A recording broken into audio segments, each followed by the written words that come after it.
Ей намазын тастаған жан, әлі намазын бастамаған жан, намазыңды қайтадан баста, қайтадан қайт Аллах Тағалаға.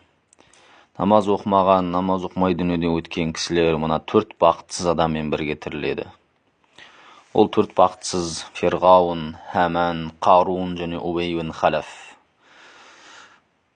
Бұл 4 бақытсызды Фирғауынды патшалығы, билігі намаз оқудан, құлшылық қылудан, Құдайға иман келтіруден тосты. Сол үшін намаз оқымаған басшылар, патшалар Фирғауынмен бірге тіріледі. Фирғауын бұл Мысырдың патшасы болған.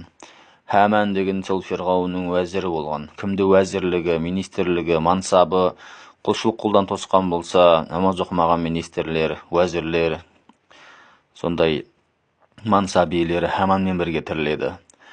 Ал кімді байлығы намаз оқудан тосқан болса, Қарунмен бірге тіріледі. Бұл да Фирғауынның замандасы, Мұса пайғамбардың нағашысы болған, байлығы құлшылық қылудан тосқан кісі. Сол үшін намаз оқымаған бай адамдар Қарунмен бірге тіріледі.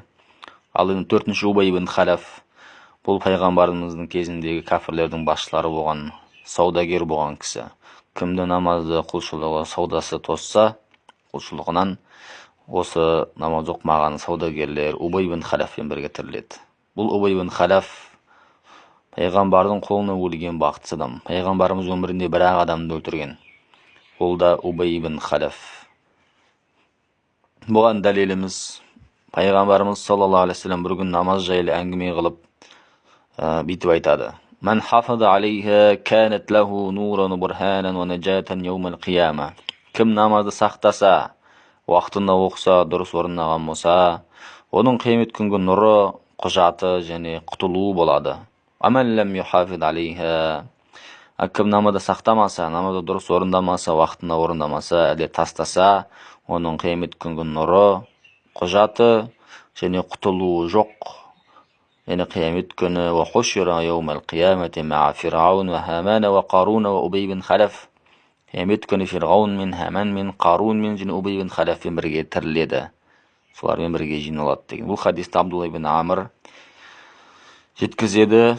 Бұның иснады жақсы деген имам Ахмад, ибн Хиббан, Табаранилер риуаят еткен. Қиямет күнгі намазы бар адамның нұры болады. Қиямет күнгі Сират көпірінің үстінде қараңғылықта жолын жарық қылады. Сират көпірінен өтеді. Ол күнгі намаз оққан адамның мұмин болғандығына, иман келтірген адам болғандығына құжаты болады. Және қиямет күні намаз оны тозақтың азабынан құтқарады. Аллах Тағала намаз бастауларыңызды